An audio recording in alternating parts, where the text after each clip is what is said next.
Go for it. Hi, everybody. This is Donna Reed. I'm in the Cactus Lounge. It's been a long time since I've done an interview. I traveled and up with people in 1976A, and this morning my guest, Miguel, is here from a long way away. Miguel, would you tell everybody your last name and when the first year was that you traveled and where you're zooming in from? I'm Miguel from Venezuela. That's what we used to do in Up with People. I'm travel E83, my student year. Okay, E83. So Mark Conzemius is the person that suggested that I chat with you. Did you travel with Mark that first year? I was Mark host family in Venezuela first, Really? Oh, back in 1979. oh my Yeah, that's gosh. that's how we met. I mean, Up with People came to Venezuela, and then he was my host family in Denver when I was there for the opening of the Up with People office. Um, and then when I joined Up with People in '83, he was on the staff. Oh, that's funny. So you have a lot of connections. So were you, I don't know how old Mark was when he traveled, but if it was his first, if it was 79, were you then like in high school or like how old were you when you first met Mark? Yeah, I was high school, almost my last year in high school. Okay. Those days, yes, I can't remember, but I think, yeah, Mark was really young. That's so, He traveled in A70, A79. That was his student year. yeah. And they came to Venezuela in those Okay. days. So we Yeah. were hosts, we were his host family. And then, we met when we were on the road. That's fun. And I mean, we just have a lot of history together. That's very cool. So are you in You Caracas or enter, you interviewed two of your friends. what? I'm sorry? I said, are you in No, Caracas I'm or I'm in Venezuela. Here the connections are really bad. that's funny. Do you live in a big city or are you in a small town? No, I live in Valencia. It's 2 million people Oh, city. okay. It's the capital of the Carabobo state. Okay, I would have to look that up. I don't even know what that means. So, okay. So then after you traveled, I'm like 30 minutes. I'm sorry. I'm just getting you late, so yeah. that's sometimes we just overlap. But I'm like 30 minutes from the Caribbean Ocean. Oh, nice. Okay. So after you traveled your first year, did you come back as staff or did you just travel 1 year on the road? Well, I came back home and finished my education. Had my first degree in air traffic controller, Oh, and I work in a five-star hotel for 6 years. When I was working in the hotel, I got like vacations that they overdue, and was my 10-year reunion for my cast. So I went to Denver in those days. It's almost 25 years or something like that. I show up early and I say, can I help you? And you know what happening up with people when you say, can I help you? So I work with them, like helping set up the reunion. The office was moving to Denver in those days, so I met Mark again, and I was supposed to be there like for a week or something, just for the reunion. And he said, stay in my home, and you know how it's Mark and his family, and I mean, uh, so I ending he ended being my host family in Denver. The Pope came to Denver in that year, John Paul II, and the cast were not ready, so they made a cast out. Like, would you like to sing for the Pope? And I said, well, sure. So we did that.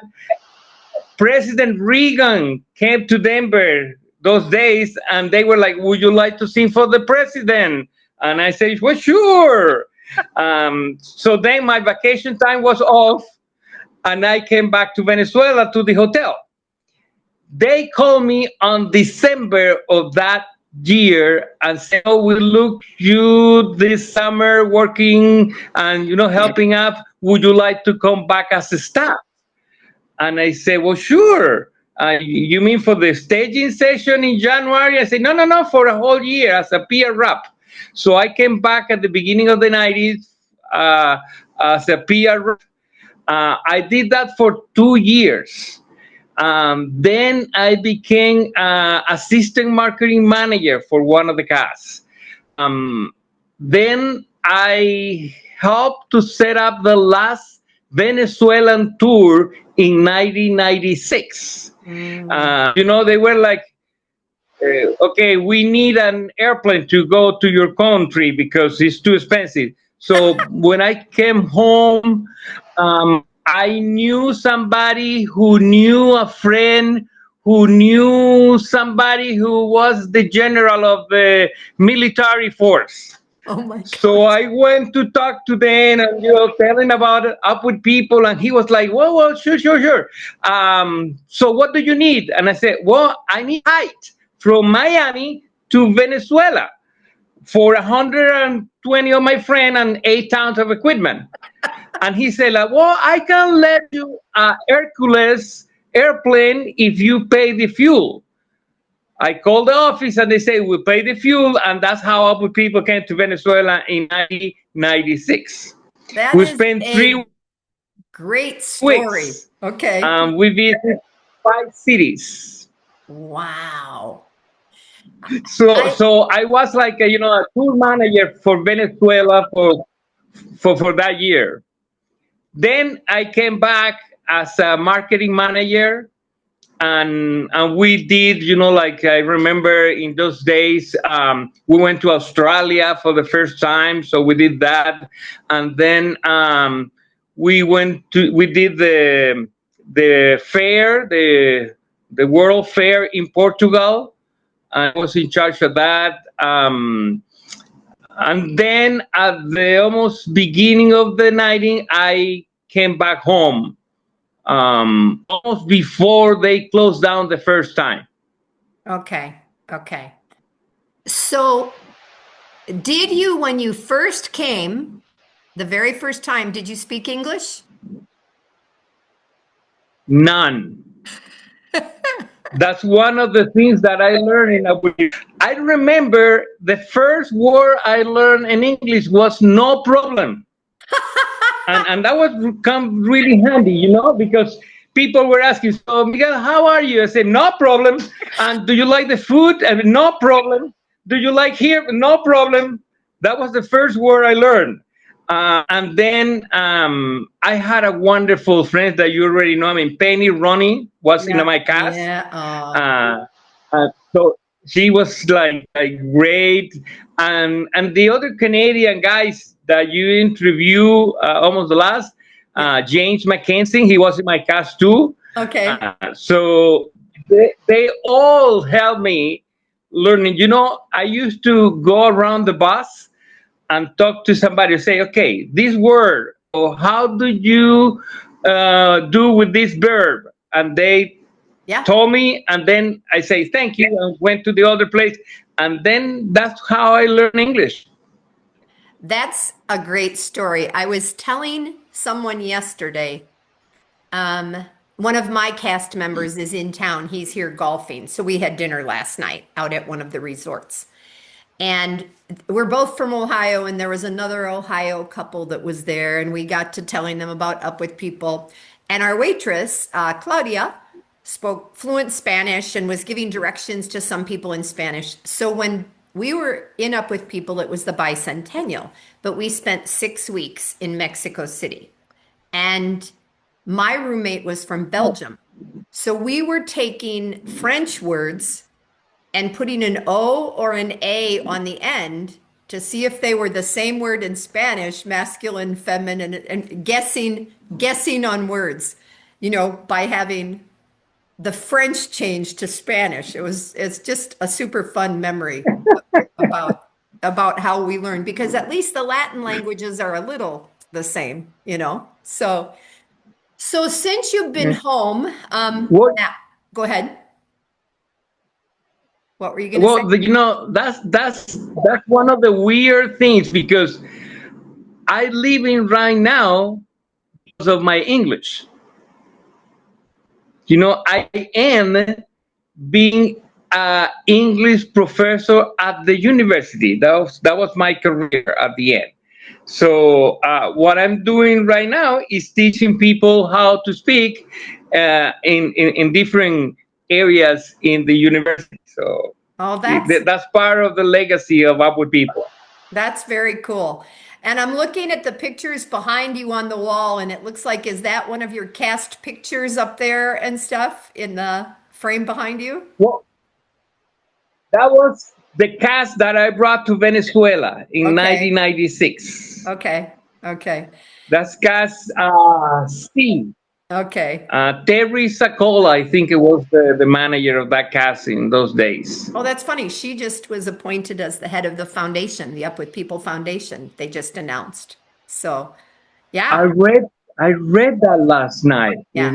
She was great, and she came early, and we did a lot of stuff because operating here in Venezuela was really interesting. Yeah. So, Yeah. but we did, and people have fun and learn, and they help tons of people over here. That's neat. So I want to talk a little bit about your country right now. And I swear we can't get super political here, but I know.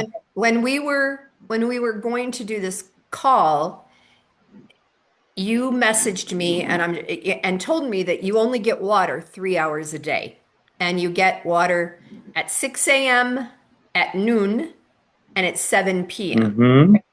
And so Yeah. we are doing this interview, you guys, a little earlier because I didn't want to interrupt Miguel's noon time to have water, because that's when he does things and he might clean or do laundry. I don't know. But with everything that's happening in the world, for you to tell me that, I mean, I get mad if my water goes off for 30 minutes because a pipe breaks. So it's hard for me as an American to think about that. Can you tell me, is it because there is just such an extreme shortage of water and weather changes, or what is the reasoning behind the water rationing, Miguel? Well, it's administration, Uh, which has been over this guy for 26 years. right. And they have not put money in the hydro system. Mm, So it's been deteriorated through the years. So in order then to have water all over the city, 2 million people, yep. they have to put time in sectors, Oh, in order to do that. In our condom, we build a tank. So all the waters go to the tank. And okay. then that's why we have water 3 times a day. Some people just have water like every 2 days or 3 days. Wow. So So, it's just because it's part of this system that we are living. working on, and Yeah. the freedom that we don't have. And sometimes people take that for granted when they Oh, are in another part of the world. absolutely. So Yeah. and it's not just the water. Is all over the place. It's in education. Is the salary that we make. In order for me to survive, I need to do 3 jobs. You Wow. know, just in order to have enough money to pay the bills. Thanks God, and thanks for the experience that I have enough with people. I took good decisions in the past, like Mm, buy my own place, Yeah. and study and see the world in a different thing, so that give me the abilities to I'm okay, even though that I'm not great. I'm okay. I do have everything, and I can have like food every day. So see, but some people don't. Yeah. I have students who have sometime, why you don't came to the test last week, and he just tell me, well, professor, I'm hungry, and I was needed to look for food. So, And we're talking about university. yeah, yeah. So, when we decided, when I messaged you on WhatsApp and I said, let's try to do this a little earlier so we're closer to being done when you have your time to use the water, you said you were out, but you were close to home. So if you go out and you want to go to a restaurant, do the restaurants have water? Is there a restaurant, or do you have to go to another part of the city at a different time? How, as a person who stops at a lot of bathrooms when I travel, I think, okay, Hmm. what if I'm out?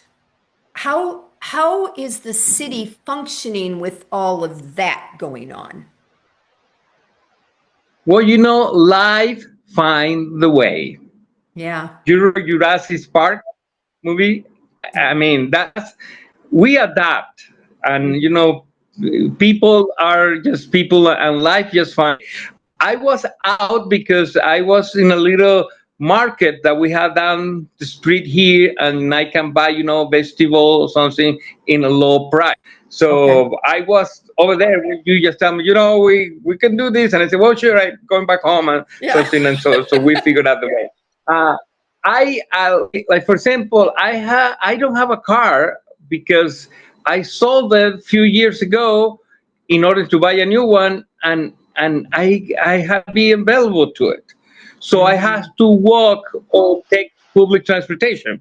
Like, for example, the university campi is about 8 kilometers from here. That's about an hour and 15 minutes walk. Wow. And I do it, every day in order for me to do class, you know. Wow. So it's good exercise anyway. My blood pressure is great so, because all the exercise that I So there's some get. good things. uh, Yeah. I know, but just for the students, for the kids, I don't miss class. I mean, I try to be there even if I have to walk Right. to the school, and I do it every day. Wow. And it's like an hour and 15 minutes walk over there and an hour and 15 minutes to go. I manage, maybe when I go back, so I stop at the supermarket and I stop, at the pharmacy. But it's as much as like sometimes I get a ride, but not always. Yeah. So Yeah. it's sometimes I get public transportation, but um, gasoline is another issue over here. Oh, So not that many vehicles are on the road. the So roads. we hope that with everything that you guys know, what Mhm. was and all the stuff is going to change soon. We are working to give democracies back to this land Mhm. because we do have oil and minerals and a lot of stuff, but Right. it's being not managed Yeah. that well. So the money use it for the country. So Yeah. that's one of the big problems, that we have. They would say, we used to have all that stuff. Yeah. Used to have, people come here, like American companies come here to do business. Yep. They all left. So not just American, from another part of the world. So that's because of the systems that these people have. Right. I has been uh, miss students because they just say something and they are now on jail, or because they have a picture in their telephone saying something about the government. So Um, you, we even we even have one student. got killed in one of the protests of the that we have. And now the community built a square, like a garden Yeah. with her name. Oh, And sometimes I pass by that place and I say, she was my student, and now it's a garden on her memory because she lose. It's hard sometimes. yeah. Even so, that I every day wake up and go to the university to teach, to talk to them. When I tell about like the experience that we have enough with people, they say, "Professor, you're just dreaming. I mean, Right. that's not Like possible." they That can't that believe it's is. real. Wow. Wow.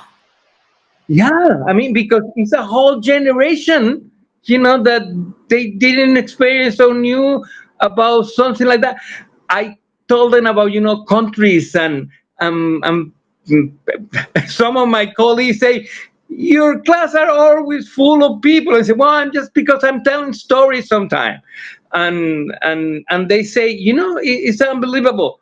When I told them, I used to go bank with my local money and just get local currency, and they say, nah, you have to do a bureaucratic thing, and then you need to have a permission from the government in order to buy money or whatever, because that's the way they knew.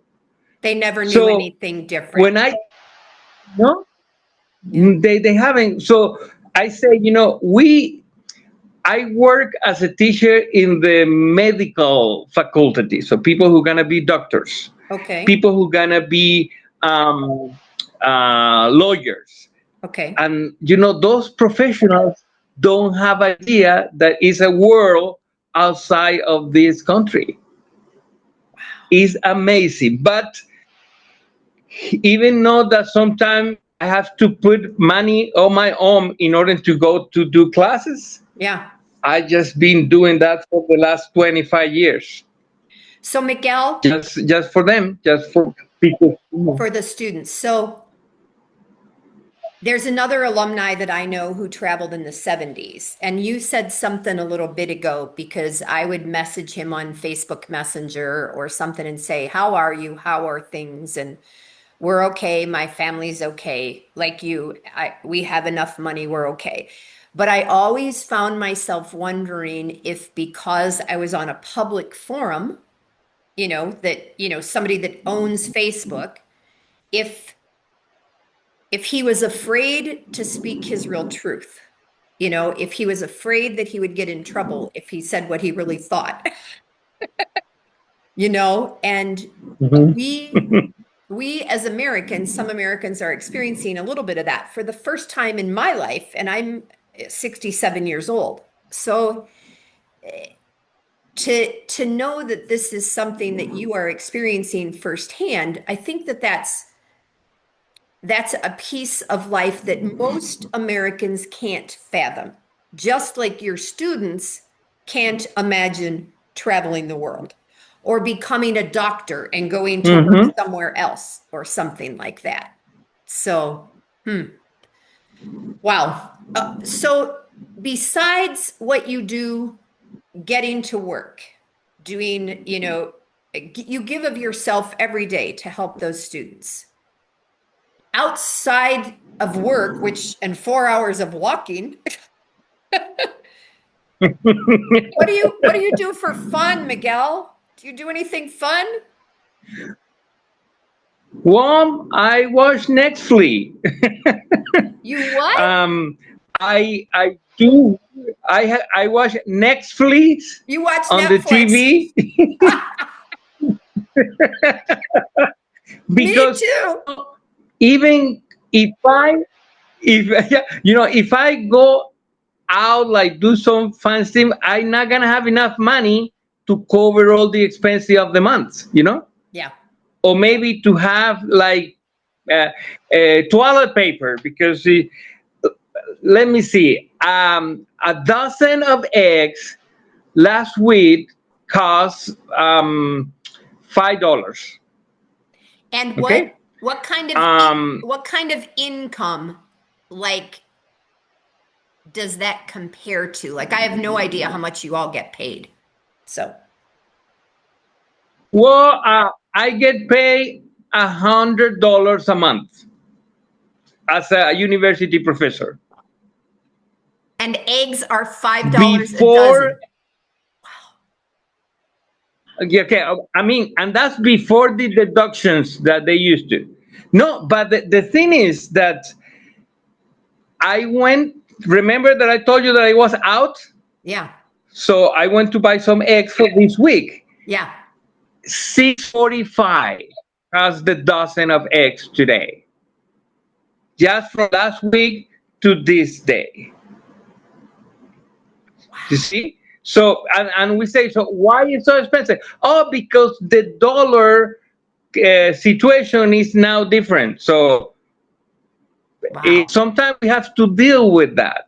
Mm-hmm. Yeah, that's why I need to have like three different jobs in order to have enough. So you tell me, so what I do, I watch TV because if I do something else, I'm not gonna have enough money just to cover, yeah, the expense, even like to pay electricity or something like that is saying, Yeah. or sometimes give money to some students so they can have take local transportation to go back home because they do that Yeah. in a regular basis sometimes. Yeah. Oh, I need like $2 to pay the train, and I say, well, here you have your $2, and so I walk home and Yeah. he can have And the you can money or take the train. whatever that we get. So sometimes it's kind of hard, but Yeah. even though, I have a lot of Apple people friends who tell me, get out of the country and come over here. Yeah. I had many of you guys offer me that. Mm. But I say many years ago, my place is here in Venezuela helping them Mm. like to have the opportunities that I have that they don't have right now. Right. So that's why I bought my home. Thanks God, I do have like four walls to Yeah. stay and Yeah. whatever. So, but I decide to stay in Venezuela, and no, I have one of my up with people friends say, "Come here, you get married with me, and then you get the papers, and you solve your problem or whatever." That's how that's family. Yeah. That's how we are now with people. you Yeah. know Yeah. and I say, no, it's okay. I decide to help Venezuela, and I think we are really close to come back to democracy. I Oh, really I believe hope. so this Yeah. time. All right. We only have a few minutes I left. yeah, So, Miguel, let me ask you a couple of questions that I ask a lot of alumni. And we've got about 6 minutes. Do you have a favorite song or two from all of the shows that you've seen through the years? Do you have a song from Up With People that you really like? yes, I mean, you traveled in Six. 76. I was the That was push on bicentennial. Yeah. that was that was push on through show. No. No, that was right after me. That was 77. But Okay. so we did the So you same were thing. keeping to yourself. You were keep it to Mhm. yourself. Okay. And in the spring of No, 77, no, you. no, no, my Mhm. show was our opening song was upbeat Main Street good time neighborhood band. Um Okay. Okay. Uh-huh. and and so the 75, 76 started the bicentennial. Those of us that were in the fall of 76 finished the American bicentennial. Then we made some changes in January Okay. of 77 and they changed the show just a little bit. But we ended our show with Rhodes. My cast went to Mexico. There was a group in Mm-hmm. spring of 77 that went to Venezuela, cast B. A group went to Canada, a small Mm-hmm. little group went to Europe, but we didn't have near the massive international exposure that some of you had. but I've seen a lot of shows. So you got to pick one song. We have less than 5 minutes. What's one of your favorite songs? Oh my gosh. I would say Let the River Flow. I think it would be one of my favorite songs. That is a beautiful, beautiful The song. message and the meaning. But you still have Till Everyone Is Home is a great song. Yeah. We Are Refugees is marvelous from the festival. I mean, how would people have so much message to do that is incredible. Yeah. You know, before I got to Up With People, I set up an Up With People group here in Venezuela. Okay. A local Up With People group. And we even did a lot of the songs in different places, and people travel. I mean, look at this. This is like a cast here in Venezuela, like a cleanup group. Yeah, yeah. And we did shows, and we travel around the world. I mean, look at this. This is in the municipal theater. Oh, fun. Look at the audience, and then the cast over here. Yeah, yeah. We travel around all the country, and we did shows, and we give the money to different institutions, like in Tinaquillo, that is a town. Yeah. We did a show in a baseball field. I mean, we were licensed with people to use music, and the fee to see the show was £1 of any food.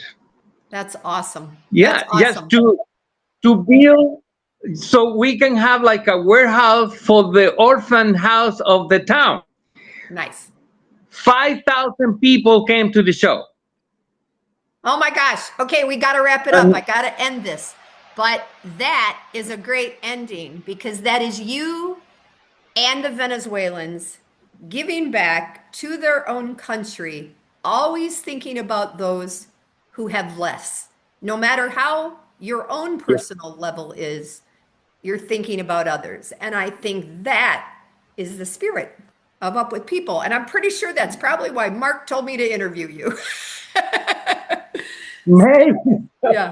So Miguel, I'm gonna save this, and then I'll upload it to the Cactus Lounge channel. I haven't done any recently, so I'll probably make it live pretty soon, and I'll let you know so that you know to watch it. And thank you so much for your time, for your story, for all that you have done, and that you're continuing to do, because we need people like that in this crazy world right now. So, all right, I'm going to stop the recording. Gracias. Gracias. Vaya con Dios. Tú también.